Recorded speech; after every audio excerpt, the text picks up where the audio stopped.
Greetings, blessed love, and welcome again to my channel. I am Life and Light Productions. Just Sparks. I am your host. And this is part 2 of the video that I was filming. It's only 15 minutes or so I get per video on YouTube, so I have to cut it up.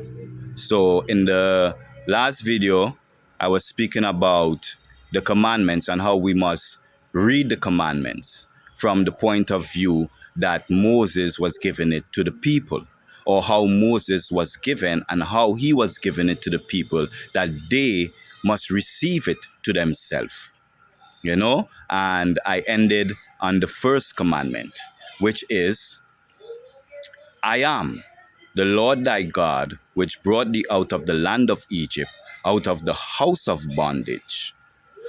Thou must have no other God before I. Right? So, in other words, your own awareness, again, is who brings you out of whatever bondage that you're in, out of Egypt. Your awareness of knowing that you're in bondage is the first step.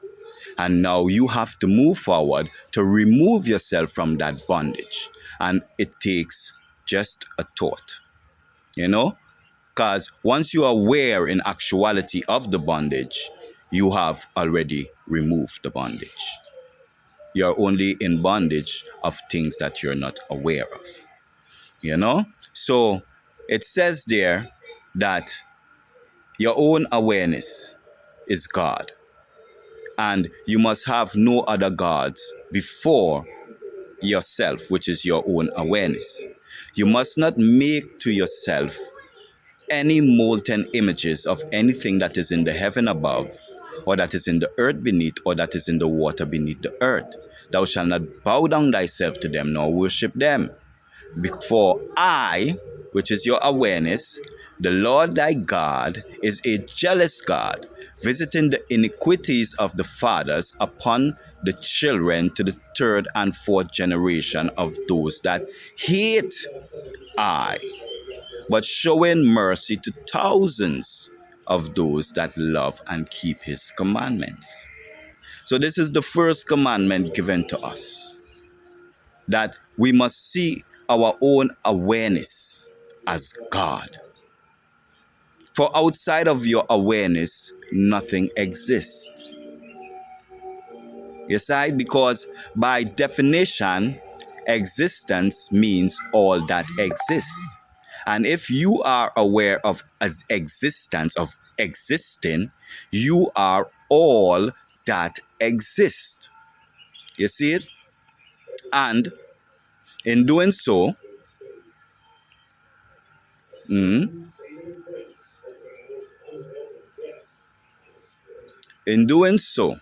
knowing that you are all that exists, all things dwell within you, and you dwell within all things. And if you come out of yourself to look to another source as having more power than you are discarding the power of your own being. For there is nothing in creation that has more power than your own awareness. For your own awareness is all that is, all that ever will be, all that was. Your awareness is everything. Everything exists there, and your awarenesses exist in everything. So that is the first commandment given to us. The second commandment given to us is, thou shalt not take the name of the Lord thy God in vain. For he that taketh the Lord thy God will not count him guiltless that taketh his name in vain. Simply meaning, I am is the name of God. Right? And anytime you use that word, those words vainly, like I hate this one, or I bored, or I am bored, or I am vexed, or even to say I am broke, I'm in financial problems. Whatever negative you placed after I am, the Lord thy God, which is that very I am, will not hold you guiltless for what you just said, which is vain. You shall receive that which you say. So if you say, I am poor, you shall receive the life of a poor person. If you say, I am broke, you will receive the life and reality of a broke person, and so forth. So this is the meaning of that commandment. The next commandment after that is, I love this one. Remember the Sabbath to keep it holy. 6 days must thou work and do all thy labor. But the seventh is the Sabbath of the Lord, in which thou nor thine house nor any one of your workers or anything must do any work on that day for you. For on that day it says that in 6 days the Lord thy God, which is I am, created the heaven, the earth, and the seas, and all that therein is, including man, and then rested on the seventh day. And seeing that after he had created everything, and they were all good, and he blessed them, he rested. And he hallowed that day, making that day holy, which is the seventh day. Now many get confused with how you should observe the Sabbath and these things, because a lot of people them now will turn and say Monday to Saturday is 7 days, and you will work from Sunday to Saturday, excuse me, and then you will work from Sunday to Friday, and then on Saturday you shouldn't do any work whatsoever, right? Now everything should be prepared from sundown Friday evening until sundown Saturday evening. Now that means now if you go and do any work whatsoever on the Sabbath, then you're profaning the Sabbath and you're breaking it, making it unholy. But that is after the flesh. That is not after the spirit. Is not after the will of the Most High. For even when you come and you read in the New Testament, when Christ speak of the Sabbath, and he said the Sabbath was made for man and not man for the Sabbath. Therefore man is Lord even of the Sabbath day. Then he come and he shows references of what David did on the Sabbath day, that he went into the field of corn on the Sabbath day, being at hungered, and he and his men did pick corn and eat on the Sabbath day, doing the work that was said is not to be done on the Sabbath day. And how that on the Sabbath day, he went into the temple and he went into the inner chamber where only the priests go into, and he take the shewbread and did give to his men which was hungry on the Sabbath day and did eat. So we have to overse the meaning of the Sabbath and what is the Sabbath and what it is referring to. For in all references, the Sabbath is referring to a creation message, or a creation story is linked to the Sabbath. So now when you come and you hear Moses is given now, remember the Sabbath to keep it holy. He is saying now that when you're creating your goals, your desires, and you want to see them come to pass, you have to turn inwardly, right? So you will lock off your outer senses and you will go in your mind, and you will visualize within your mind your desired outcome, and put all the sensory feelings including the visualized picture of it in your mind, with the feeling so much that it is real, having it being suppressed upon your subconscious, right? In the art or in the way of manifesting, in the way of creating, in the way of calling and invoking. Yes, right?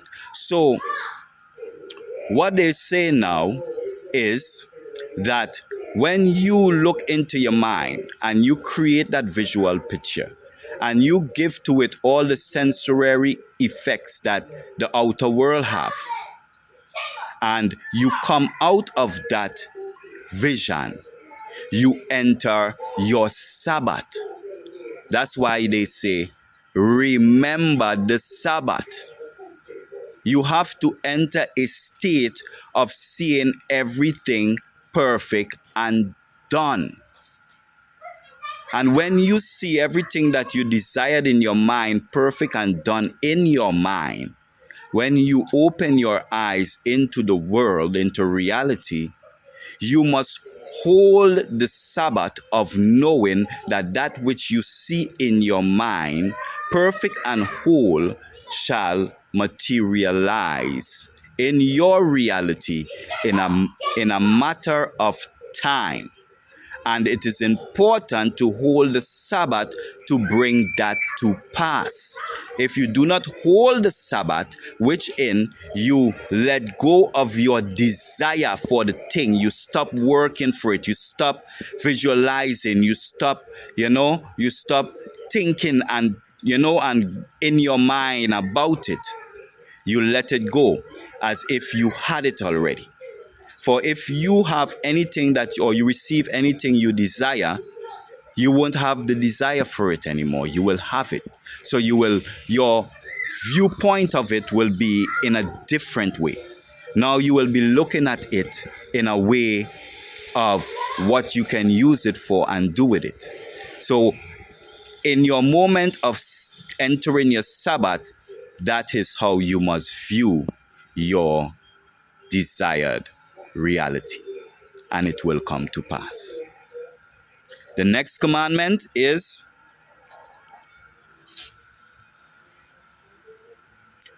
honor thy father and thy mother,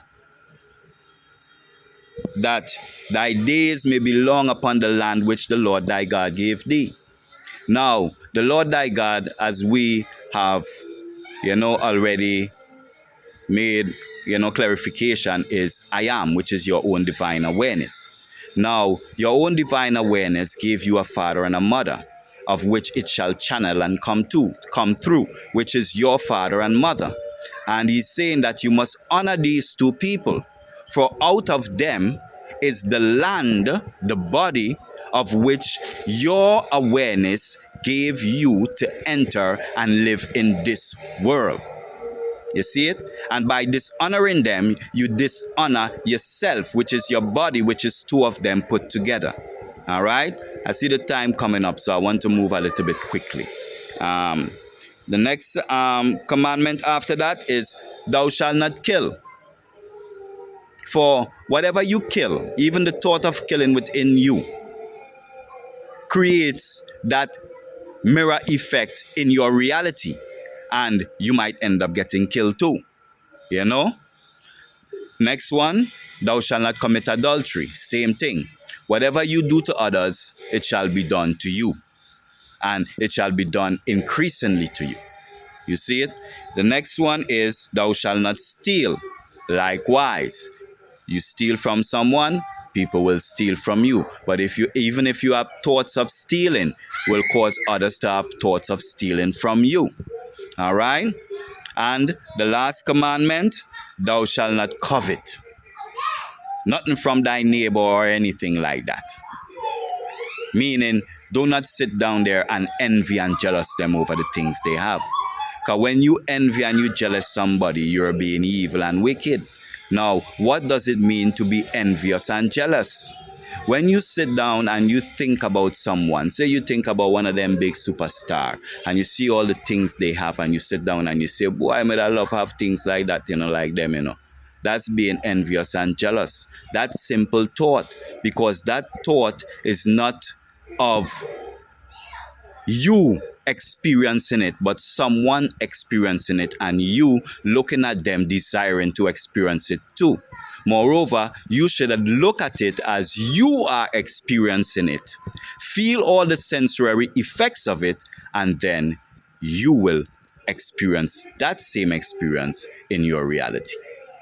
Now, time is up again. Thank you for joining in once again. This is I Am Life and Light Productions, and